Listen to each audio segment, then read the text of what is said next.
When you talk about like digital agility and being able to rapidly put together solutions and scale, microservices are going to be key. So we're doing a lot of work there.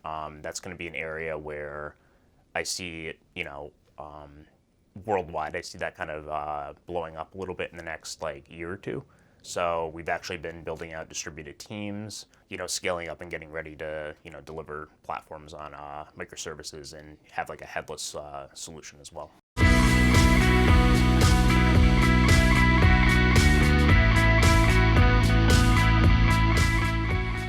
Hi, this is Velocitize Talks, and I'm Andy North. I'm joined today by Dan Drapo, Head of Technology for Blue Fountain Media. Dan, thank you for being here. Pleasure to be here.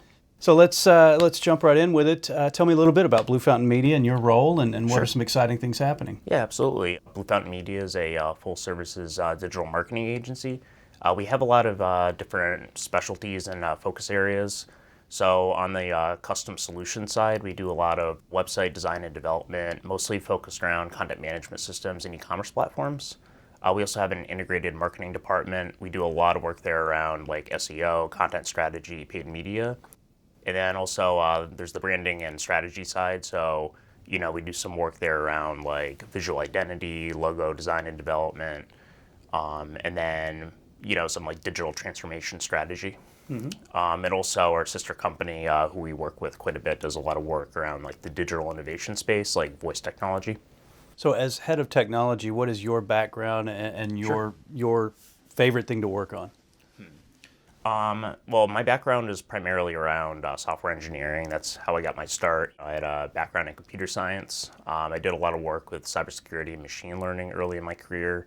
And then eventually I got into consulting, which is really where I felt I belonged.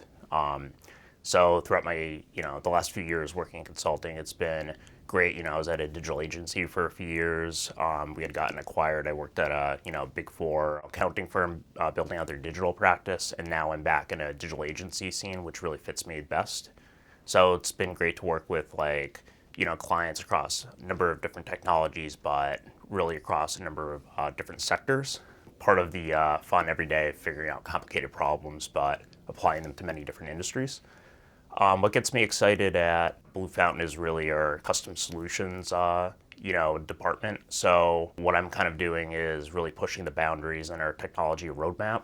We've done a lot of work with open source platforms and technologies, but now we're kind of taking a shift, especially on the e-com side, really focusing more on multi-tenant SaaS solutions and headless implementations, and going down the road of microservices later this year. In this digital world, there's so much emphasis put on CX and UX by a lot of brands and agencies.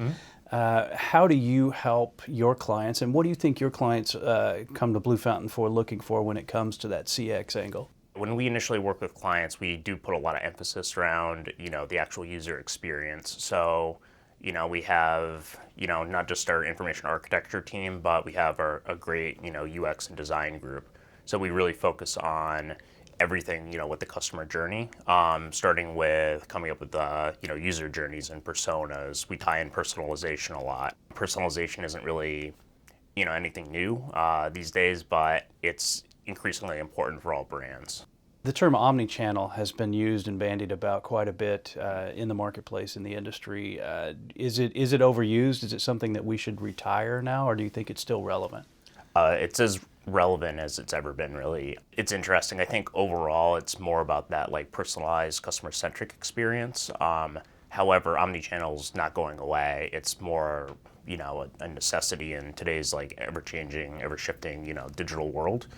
So, I think especially when you start thinking about, emerging channels, and we've seen Internet of Things and all these other technologies emerge, and you see different like, approaches for, shopping experiences, especially in the retail scene, where, not just, social commerce, but ordering, products through voice technology. I think, a lot of that's all around omnichannel, and, as far as personalization ties into it, you really have to deliver that consistent brand experience across all those different channels. And especially as we see more and more emerging channels come out, it's going to be increasingly important. Actually, that's a good point. Talk a little bit about some of the emerging channels or emerging trends that you're seeing in the digital space and the technology behind it. One area, we're kind of building a niche around at Blue Fountain is around headless. So again, it's not really new. I mean, 5 years ago, when I was still doing development, we are building headless solutions like with the Drupal CMS and Angular front end. So it's not really anything new, but it's very prevalent these days.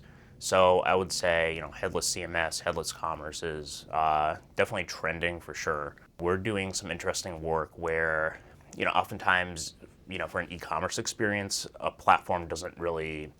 an e-commerce platform is great at delivering transactional e-commerce capabilities, but what it's not always good at is delivering the experience. Sometimes you have to work within the confines of a particular platform, and that's really tough. An example I recently came across was, we were building these personas, and in order to guide the user on a digital buying journey, you know, for novice users, they wanted to go with the client really preferred having like a dialogue-based approach to really guide them through that journey.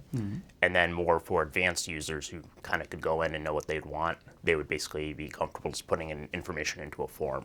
When you're kind of coming up with different interfaces for that, really, the use of headless is pretty critical because an ecom platform is not necessarily going to give you that flexibility. So sometimes you need to build your own custom front end solution, and that really can help you deliver that actual experience. Another thing that we've been doing lately too in the headless space is having an e-commerce platform deliver that transactional e-commerce, but having it integrated with a content management system. So we're doing some interesting work there. For instance, we have a number of ongoing projects with BigCommerce, driving the e-com, but also connecting to different digital experience platforms like WP Engine, Acquia. So it's been kind of an exciting time for us to really tackle some of those problems. What are some digital trends that you're seeing across the spectrum, and how are they being embraced by some of your clients? I have an opportunity, on a daily basis to kind of see a lot of these trends, and we're sector agnostic, so we work with a lot of interesting clients right across the board here. So I think retail is kind of an area where it's been pretty exciting. I think beauty and luxury brands are kind of my favorite to analyze because they're always really innovative.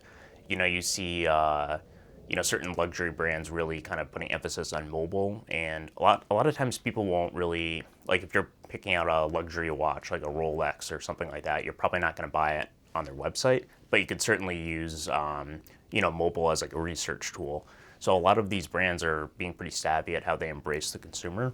I think overall in the retail space, it's kind of a combination of things, really the unification of content and commerce and how they approach that.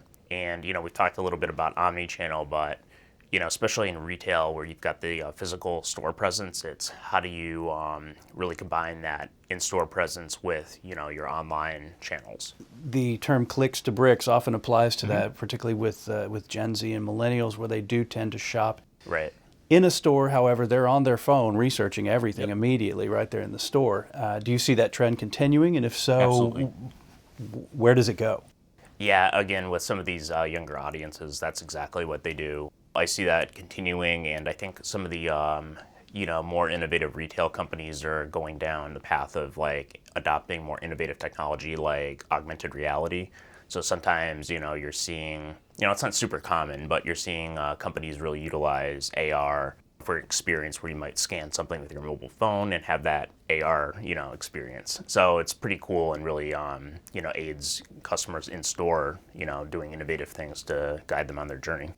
Another one of those technologies would be voice, Sure. which I think from a retail perspective particularly, I think there's been some headway there. Where do you see voice in that spectrum of digital technologies? I think voice is really going to gain a lot of popularity. Our sister company even has Moonshot over in Chicago, even has a voice practice where we're doing a lot of interesting work with Amazon Alexa and other platforms. So I continue seeing that growing, over the next few years, like rapidly growing for sure. We've talked about a few trends and technologies such as voice and AR. Right. Are there any others that you see disrupting the marketing landscape? I think when you're looking at trends with digital platforms, I would say microservices are going to be a big one over the next few years.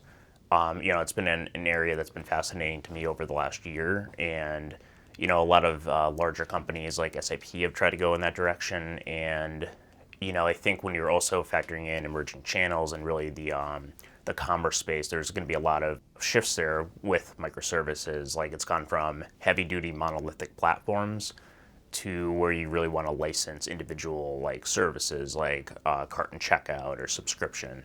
For those of us who may be a little behind the curve on microservices, can you explain a little bit, what it is and how it's? You've talked a little bit how it's relevant, but more what it is and how it applies to marketing. Microservices are really kind of a new architecture and way of approaching digital solutions. So instead of having a single monolithic platform where it covers all your functionality that you would ever need, and you don't have much flexibility to build with it very rapidly. Microservices are kind of a different way of working where you might have, say in the e-commerce space, you might have individual services for cart and checkout and subscriptions and B2B functionality. When you're building a solution like that, you can figure out what the set of services are that you need, and it'll allow you to work a little bit more efficiently. You could have smaller teams each working on individualized services. And as far as like development goes, it really emphasizes like time to market. And the solutions are a lot more agile than what you would see in the past working with heavy-duty systems. It sounds like it's somewhat of an a la carte approach. Exactly. And are your clients appreciating that angle? Yeah, I think it's a very new way of thinking for a lot of them, especially when I was working more for like, working with like a lot of Fortune 500, Fortune 100 companies. They were Oracle shops, or they're used to working with one system across every area you could think of.